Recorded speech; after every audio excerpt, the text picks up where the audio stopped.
He escuchado a muchos periodistas, a muchos comunicadores iniciar sus espacios, sus programas con una editorial que refiere generalmente con una frase similar a esta.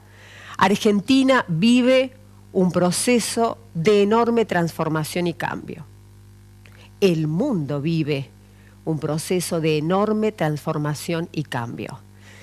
Lo que sí creo es que mientras cada uno de nosotros, y a pesar que esto lo pensamos desde las comunidades, desde los grupos, desde las sociedades, digo, vuelvo a lo individual, rescato lo individual, porque me parece muy importante. Y mientras cada uno de nosotros tengamos esta enorme necesidad, por un montón de motivos, que quizás hoy salgan en nuestra mesa para conversar, necesitemos imperiosamente poner como protagonistas de estos cambios a otros, es decir, no protagonizarlos yo, no responsabilizarme yo, no participar activamente yo de ese proceso de transformación y cambio. Parece que estamos viendo una película. Y cuando vemos una película, una ficción, amo las ficciones, me encantan, superan las realidades. Y a veces no. Es más, me da la impresión que en el marco de este proceso de enorme transformación y cambio, la realidad supera a la ficción. Pero si yo tengo actitud de espectador, miro la película, yo no participo, yo no me responsabilizo, yo no tengo nada que ver. Es más, si algo sucede que nos compete a todos, daría la impresión que la realidad atraviesa la pantalla, la culpa es tuya. Vos generaste eso, que me toca a mí o que me toca a mis seres queridos. Un acto de violencia, una transgresión, algún juicio que toca evidentemente la fibra más íntima de los míos o mía. ¿Por qué pensar que en el marco de este enorme proceso de transformación y cambio, que también para mí sería una discusión si es diferente a otros grandes cambios que ya venimos atravesando desde siempre, desde que el hombre es hombre, desde que la sociedad existe? Pero si esto es cierto, ¿por qué pensar que hay ciertos ámbitos donde esto no se infiltra? ¿Por qué pensar, por ejemplo, que allí donde nuestros hijos se forman, entre comillas, no va a haber una filtración de todos estos fenómenos que yo nombré en este ratito, porque nombré varios? Este programa, además de estar hoy en vivo, martes, tiene varias repeticiones. Si no te resultó muy pesada la editorial, repasala la editorial en los próximos programas. Y describí los fenómenos que nombré. El correrse, el no participar, el no hacerme responsable, el de huir de las situaciones que me atraviesan. ¿Por qué pensar que ciertos ámbitos, retomo, no van a estar atacados, filtrados, transformados también por todos estos acontecimientos? Uno de esos ámbitos es sin duda el ámbito donde se forman nuestros hijos, el ámbito educativo. ¿Está en crisis también de la mano con otros procesos de transformación el sistema educativo del mundo, del país? Todo el tiempo leemos situaciones y fenómenos que refieren a qué sucede en las aulas de las escuelas a donde van nuestros hijos. La relación entre nuestros docentes y los padres, entre la institución y los docentes, entre el Estado y la institución, los docentes y el aula, y el alumno, el alumno que parece que no elige si puede ser espectador o protagonista. El alumno es protagonista, indiscutible, pero ¿sabes qué? No lo sabe. Esta es la presentación del 2018 de esta semana. Si nos estás viendo día martes, estamos en vivo, 14:30, pasaditas. Y si no, nuestras repeticiones. En el próximo bloque presento a nuestra mesa hoy de lujo.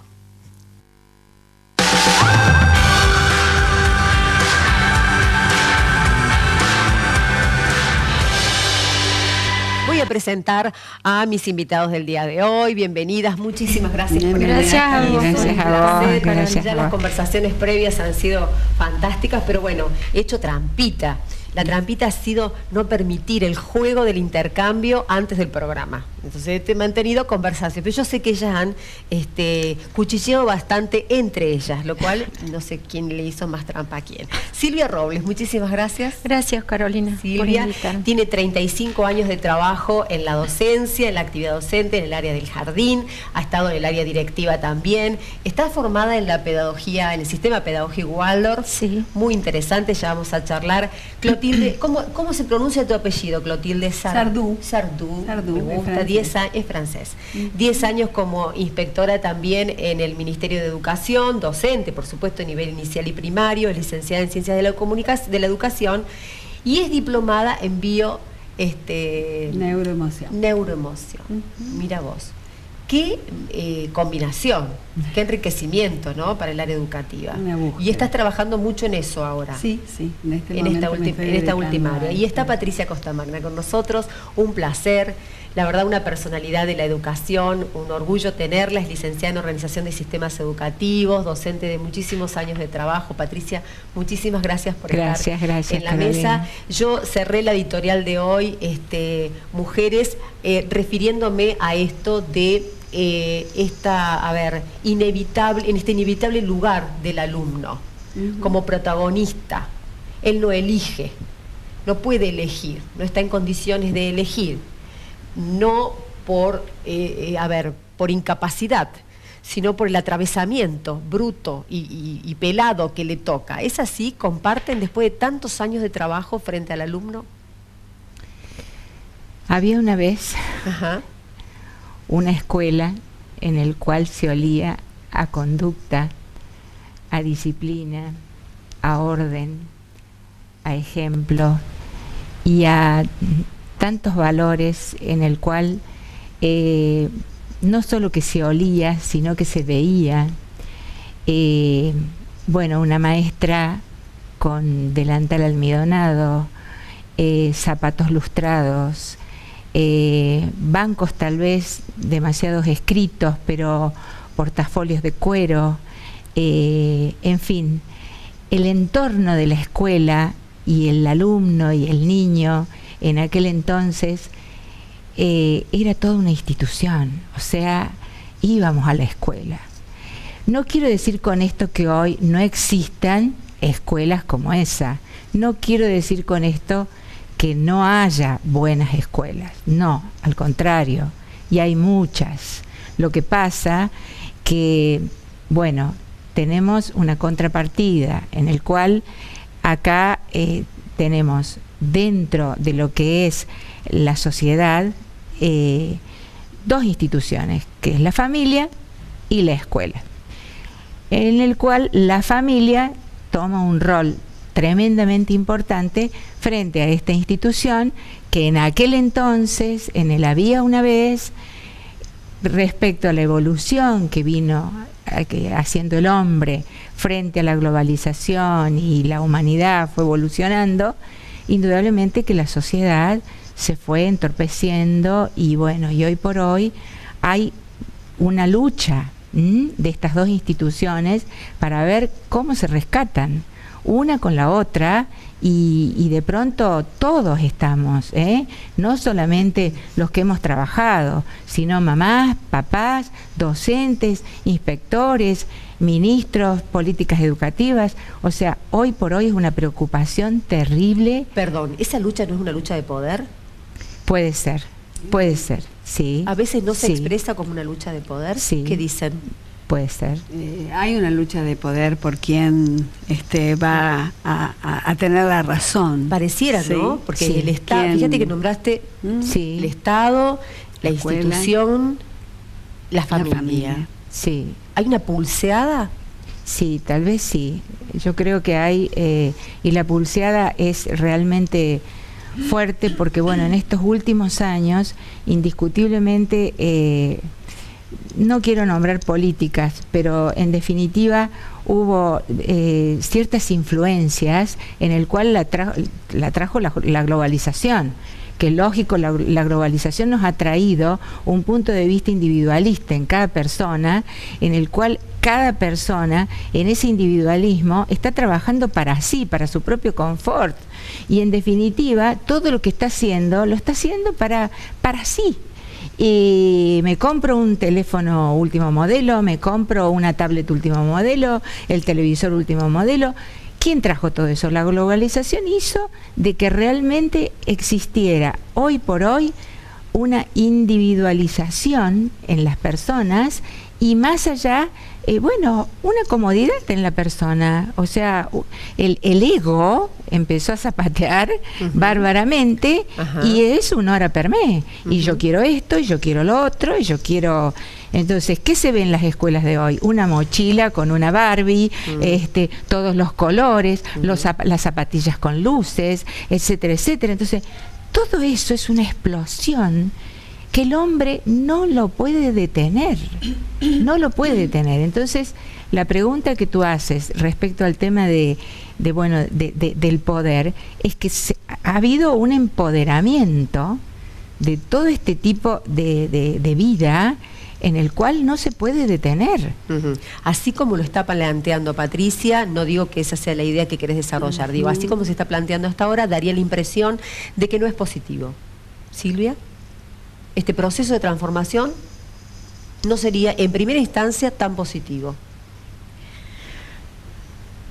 Bueno, no me gusta hablar de lo positivo, lo negativo, lo real, lo que está sucediendo. La humanidad tiene una historia tan larga y en esa historia hemos sido testigos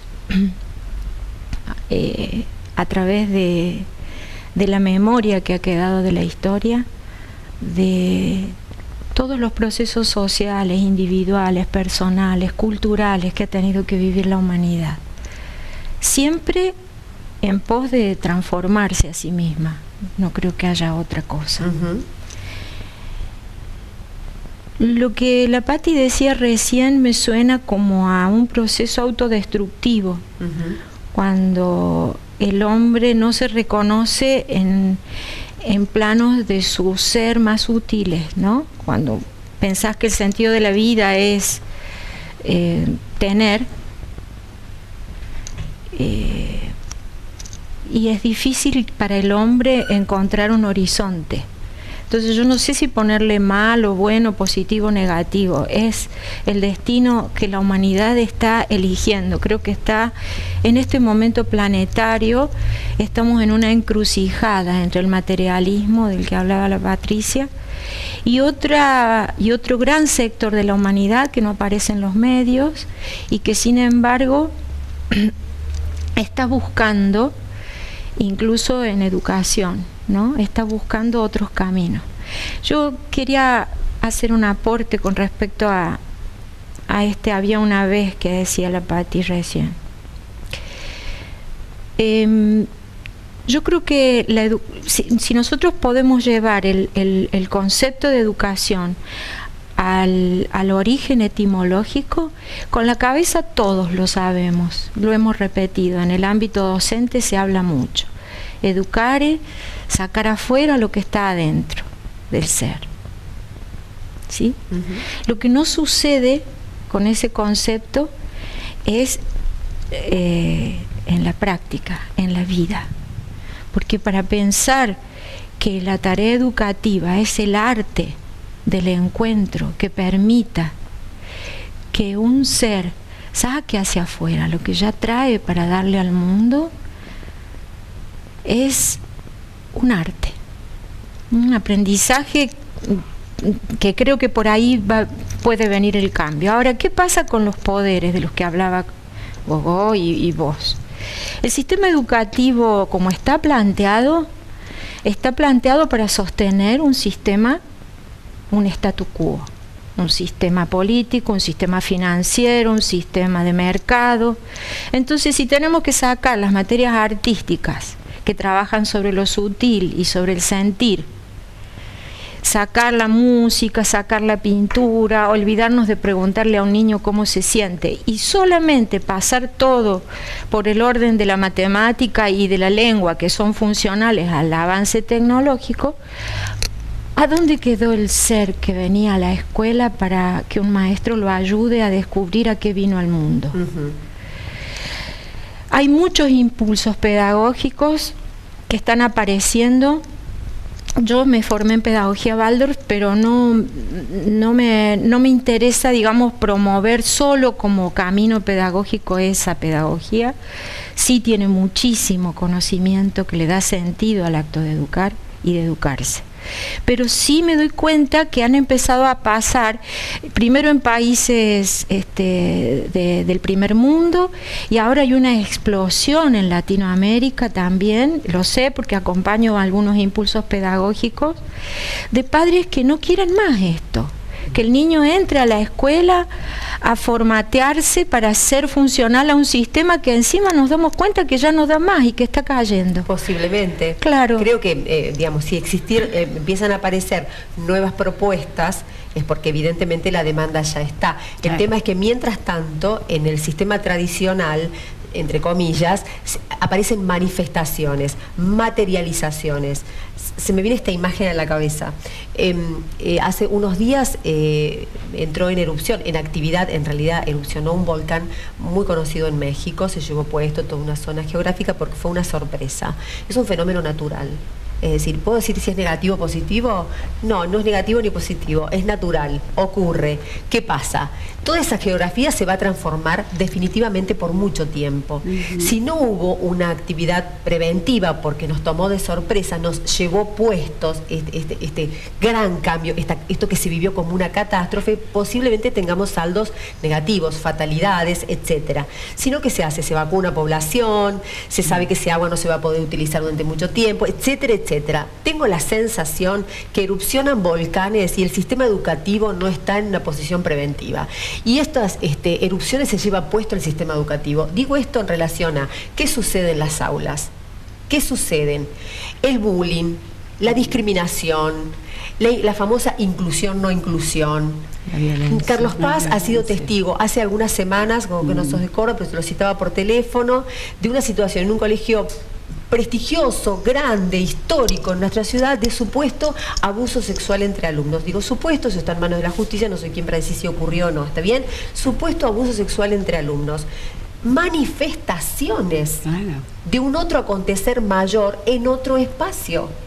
Esto se materializa, Gogo, que me asentís con la cabeza. Sí, o sea, porque nosotros no tomamos conciencia de que todos los pensamientos, todos los sentimientos, todo nuestro hacer son resonancias que de alguna manera van a generar en el ambiente nuevas resonancias y va a ir como subiendo la intensidad de la resonancia.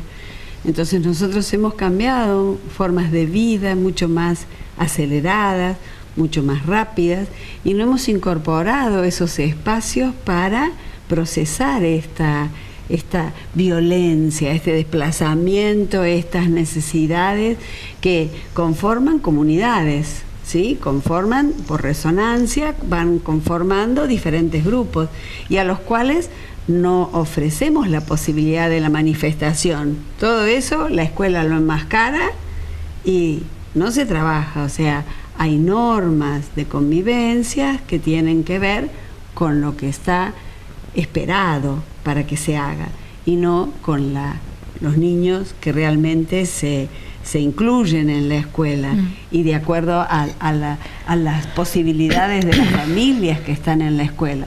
Hay un formato, y el formato cada vez tiene mayor exigencia, ¿sí? ¿Por qué? Porque no hay respuesta a las necesidades individuales que, como bien dice Patricia, pasan por algunos egos que se multiplican para mí, pero tampoco hay ese espacio de la creación de lo colectivo. El colectivo, esta frase tan ayornada de a ver entre todos cómo podemos conformar esto, ya no tiene lugar. O sea, ahora es cada uno y el nivel de competencia se ha intensificado. Entonces, estamos viviendo en un orden de resonancia que no nos permite ver el ser. ¿Qué hace un docente con todo esto? Y bueno, yo pienso que la escuela enseña y la familia educa. Lo que, bueno, indiscutiblemente en la familia se educan hábitos de nutrición, de higiene, de comportamiento, de afecto, de miles y miles de hábitos. Y la escuela que enseña contenidos, matemática, lengua, ciencia, la biología, etcétera, etcétera, etcétera. Perfecto. Pero ¿qué pasa en la familia? Todos esos hábitos que se forman, últimamente con esta explosión y con toda esta transformación que se ha venido, ¿se están formando esos hábitos? Yo creo que no. ¿Por qué? Porque en definitiva trabaja mamá, trabaja papá, los niños están, que los llevan a hacer deporte, que los llevan, que tienen una persona que los cuide, que los cuida la abuela, que no tienen horarios, que van, que vienen, que no saben si tienen que comer acá. O sea, es toda... No digo tampoco que es la generalidad, porque hay familias que están requete bien organizadas y escuelas también. Pero a ver, todo eso que se mama en casa y incorporemos también ahora la llegada de las tablets, la llegada de las cámaras, en el cual están los niños tremendamente absortos con el teléfono celular y que los padres de estar tan ocupados, indiscutiblemente toma la tablet, anda y juega con la tablet y toma el teléfono y porque así no me molestas o no perdemos el tiempo. Bueno, todo eso, el niño, y tú lo sabes mejor que yo como psicóloga, inconscientemente va creando una implosión en su casa. En su casa, y indiscutiblemente, a ver, es en casa y no tiene la posibilidad de tener un amiguito en la vereda, porque ya la vida no es la vereda, la vida es estar adentro de casa y más con los problemas de inseguridad que hay, tiene que estar adentro y encerrado. Muy bien, pero has hecho una descripción perfecta. El tema es, eso es lo que tenemos y acabas de describir algo que no tenemos. Exactamente. ¿Qué se hace? Mira, Caro, Rudolf Steiner, el creador de la antroposofía, en realidad, que es la ciencia espiritual, y de ahí se deriva la pedagogía Waldorf, dice: el propósito de la educación es trabajar para el desarrollo pleno del ser, de manera que ese ser, cuando se ha desarrollado y ha encontrado su para qué, su sentido en el mundo, pueda transformarlo e intercambiar con otros. Nos hemos olvidado del ser, o sea, lo que decía ella es así, pero nadie es la excepción. Los papás que llevan a sus hijos a la escuela, los políticos, los maestros, los ministros, del más alto cargo jerárquico, al ciudadano más pobre y olvidado del que podamos tener conciencia, todos hemos pasado por el mismo proceso de deshumanización. La deshumanización llega o viene y acontece cuando nos olvidamos de ese ser, cuando no educamos para el ser, para que se manifieste esto que yo traigo. Claro que eso trae sus problemas, porque es mucho más fácil manipular un regimiento. Bajar un contenido, una currícula. Claro, es mucho más fácil manipular a personas que todas quieren lo mismo, porque están formateadas y están manipuladas por los medios de comunicación y por todo, por las redes, por la sociedad misma, que trabajar con sujetos libres. Trabajar con sujetos libres, por ejemplo, vos me preguntabas recién por lo bajo, ¿y qué hace un maestro? Y un maestro libre no cree en que todos son lineamientos curriculares que tiene que cumplir. Un maestro libre cree primero en sí mismo y en este encuentro auténtico entre él y este niño, que es un ser que tiene necesidades concretas. Y si no sabe cómo, un maestro libre se autoforma, se autoeduca, encuentra los caminos para superar lo que está en el territorio de la ignorancia. Hay un abismo entre lo que plantea Silvia, no tengo que ir al corte, pero lo dejo ahora para que lo continuemos en el próximo bloque. Hay un abismo entre esto y el alto índice de suicidio infantil que hay. Como un abismo. Me pregunto yo, pensar en un docente libre, en una institución que responda a este criterio, en un Estado que baje líneas sobre esto y que le exija a la institución y al docente una pedagogía diferente. Y por otro lado, esta gran crisis existencial de la infancia. Yo vuelvo a la comparación que vos hiciste al principio del volcán que está eclosionando. Ajá. Y solamente cuando el volcán eclosiona tomamos dimensión de lo que está pasando. Entonces, creo que hay como una segunda mirada, pero todavía estamos en la eclosión. Vamos a la pausa. Voy a retomar este concepto y también el de Silvia. Está Patricia con nosotros en la mesa, una mesa excelente en el día de hoy. La segunda pausa y la última de nuestro programa.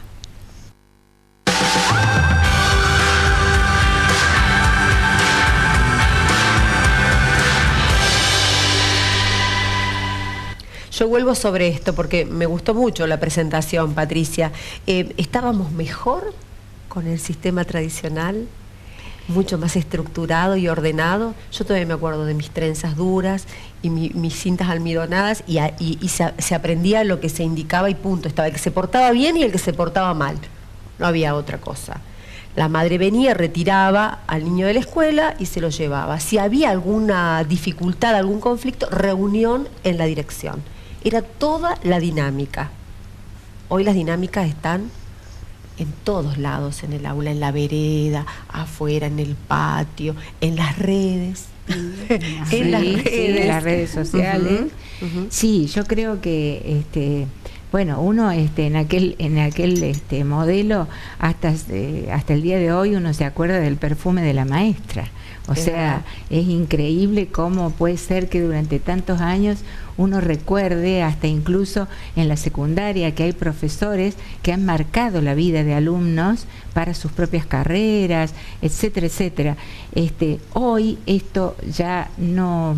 O sea, puede estarlo porque la escuela siempre sigue siendo, bueno, la parte, el punto más importante de la infancia, la preadolescencia y la adolescencia.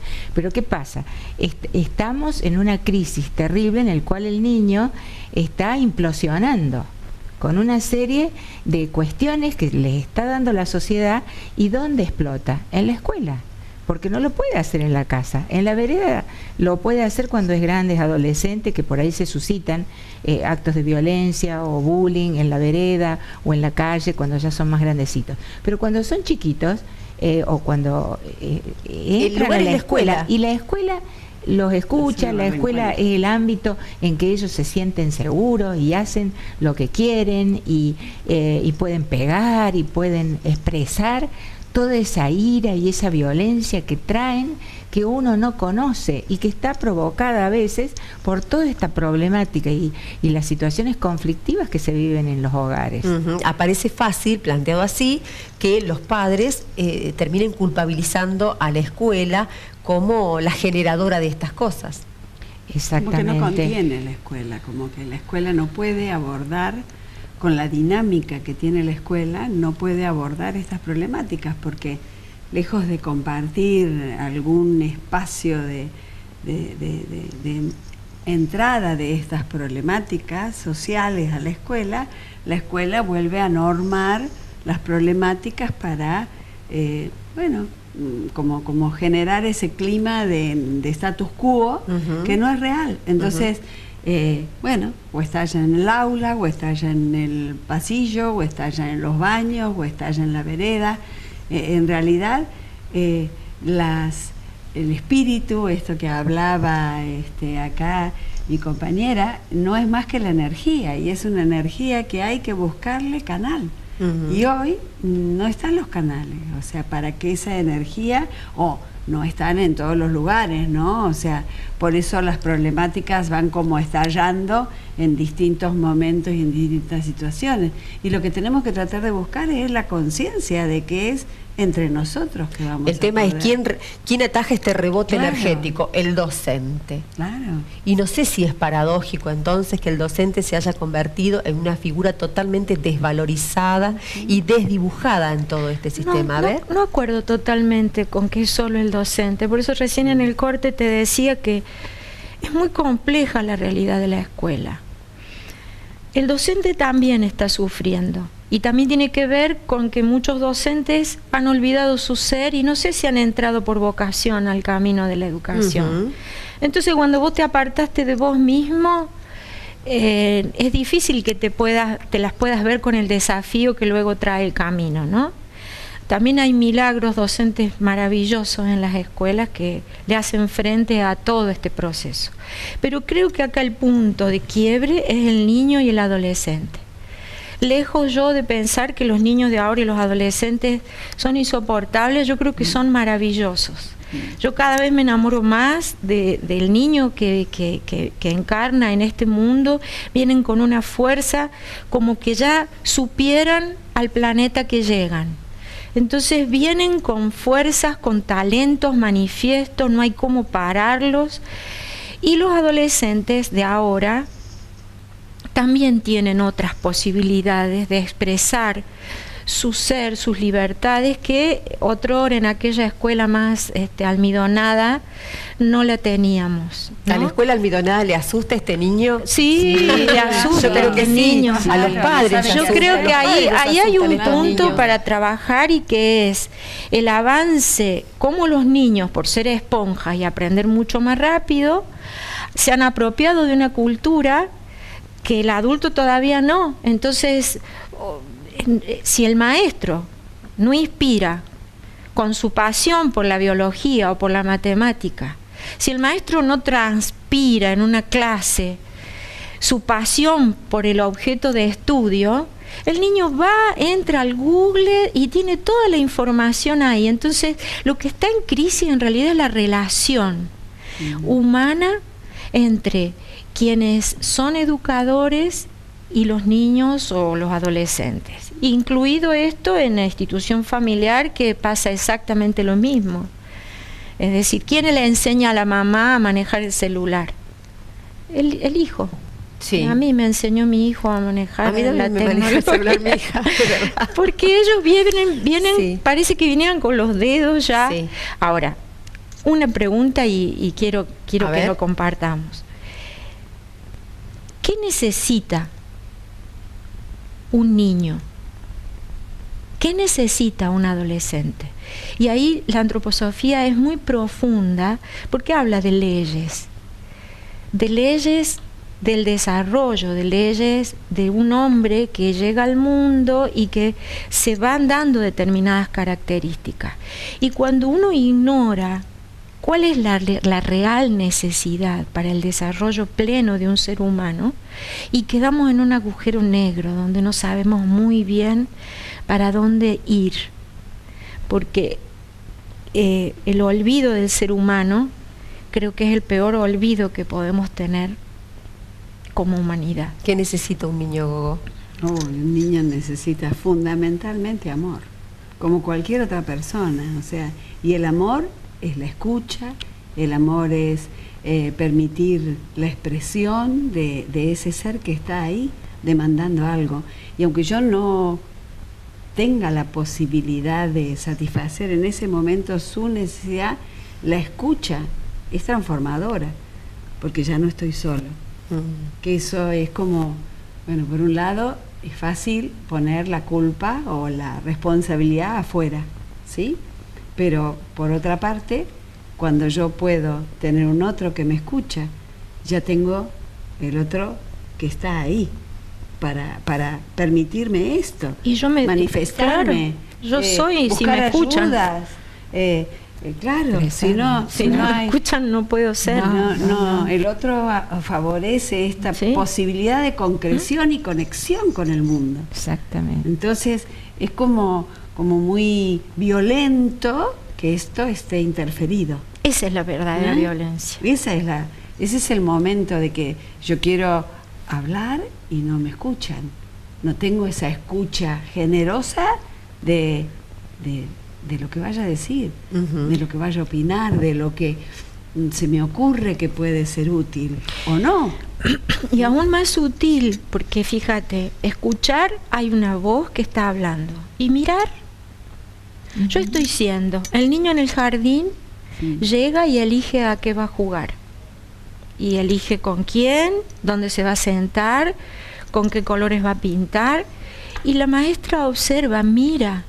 Si yo soy mirado, yo soy, pero si yo no soy mirado, yo no existo. Están hablando ustedes de recuperar cuestiones elementales. Elementales, Sí. son La elementales. mirada y la escucha. Exactamente. Y fíjate que si hay algo con lo que atenta la sociedad actual es para que no escuchemos y no observemos.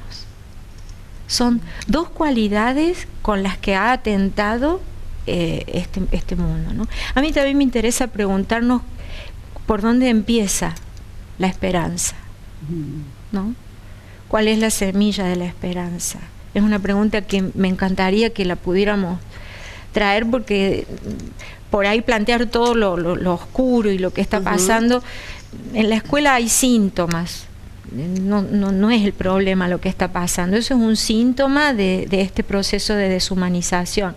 Vos hablaste recién de situaciones de salvajismo, ¿no?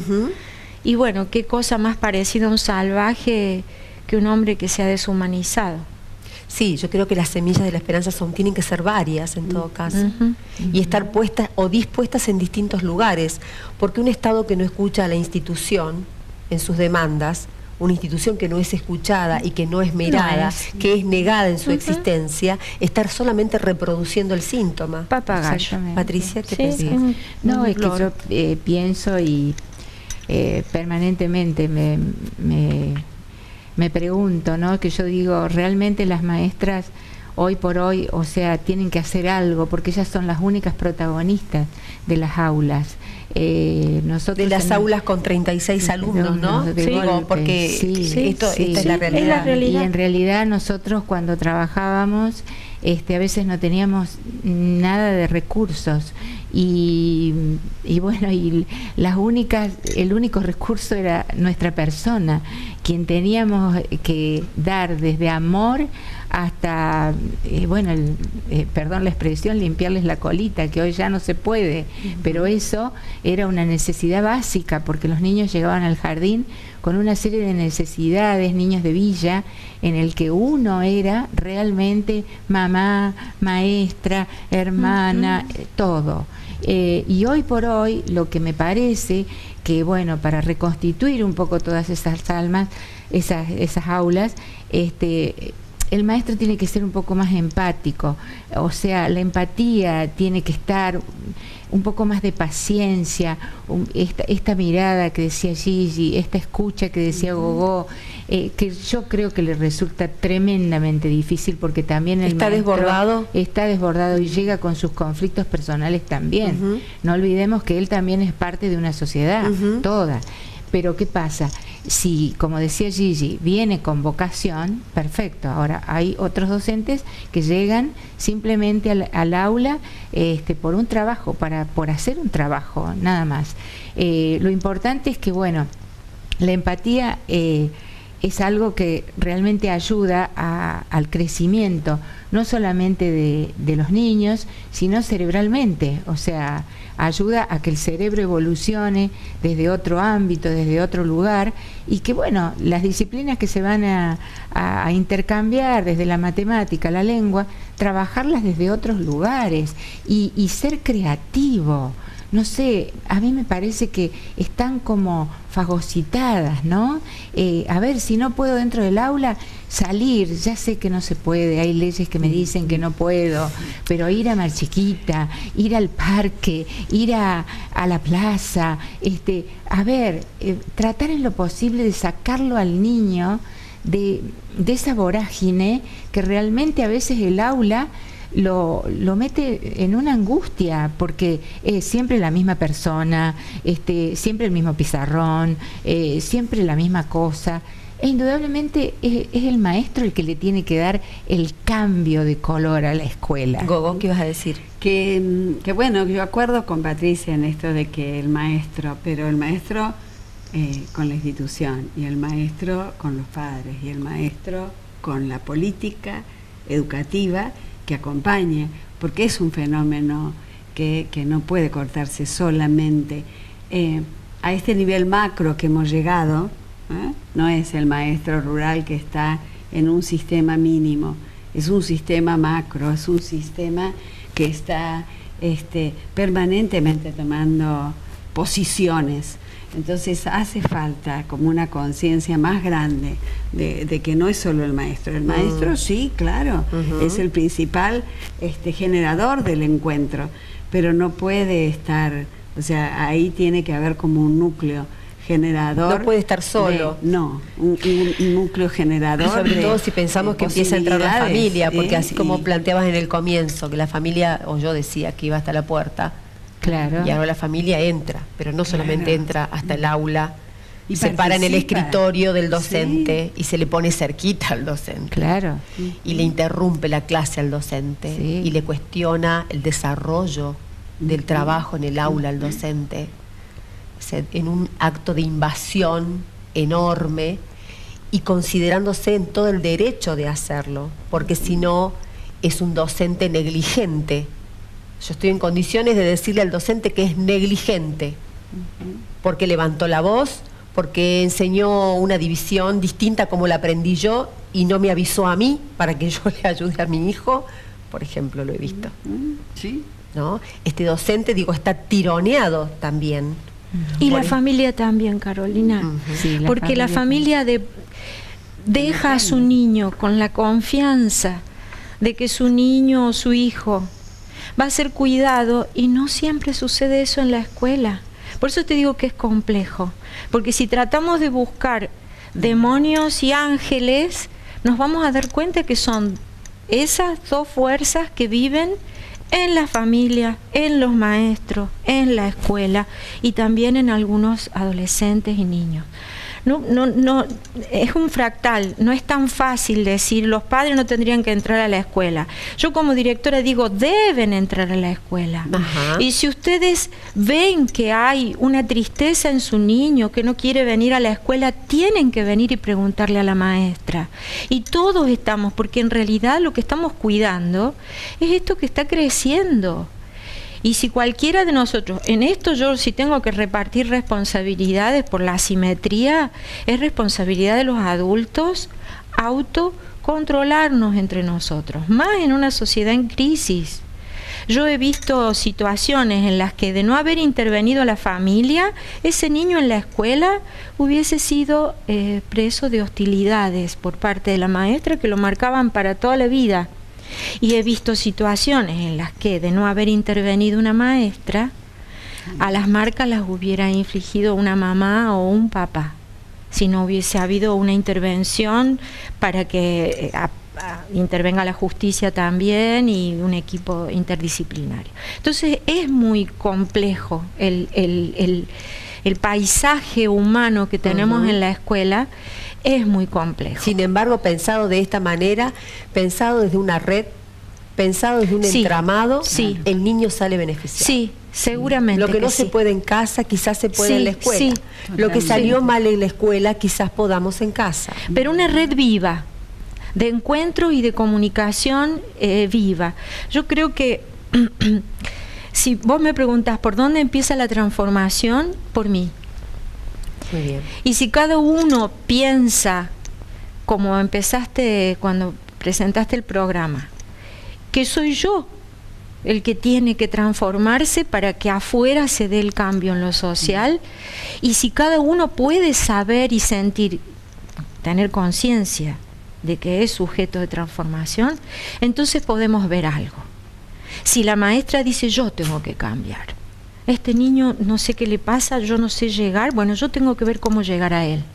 Si la mamá o el papá no, y dicen, nosotros tenemos que revisar, ¿qué estamos haciendo? Pero si no empieza por ahí y tiro todo hacia afuera, aun cuando afuera hay responsabilidades, las tiene la política, las tiene la sociedad, señora, que se duerme, las tiene. Pero si yo no participo, si yo no me hago cargo de que también cambiar la política es un acto de ejercicio de libertad mío como maestro, y no va a cambiar nada. Hacemos un cierre, Gogo. Bien. Es fundamental esto, ¿no? De poder visualizar el cambio desde uno, porque solamente es cambiar la culpa por la responsabilidad. O sea, yo no soy culpable de lo que está pasando en la escuela, pero sí soy responsable. O sea, yo puedo, como responsable de ese lugarcito que ocupo, que es un micro, dentro de un macro, pero ese lugarcito que yo ocupo empieza a cambiar. Entonces, desde ese concepto de no tengo la culpa de lo que está pasando, el niño tampoco. Patricia. Yo quiero leer algo que nos lo dejó un médico, el doctor Quiroga, presidente de la Sociedad de Pediatría de Córdoba, en un congreso. Y dice así: aprender en lo invisible, intentar el oficio desde el alma, comprender el valor de dar consuelo por el dolor que cabe en cada lágrima, entender que en los libros no se aprende el tamaño que tiene la esperanza, el amor, los ensueños o el origen de los duendes que habitan en la infancia. Hermoso, Patricia. Gracias. Gracias a las tres. Gracias a vos. En esta vorágine de demandas, los padres muchas veces no sabemos cómo hacer para responder a las exigencias o a lo que consideramos nosotros las exigencias de nuestros hijos. Yo me quedo con esto, de esta mesa, excelente por cierto. Mirarlos y escucharlos. Una gran cosa. Gracias.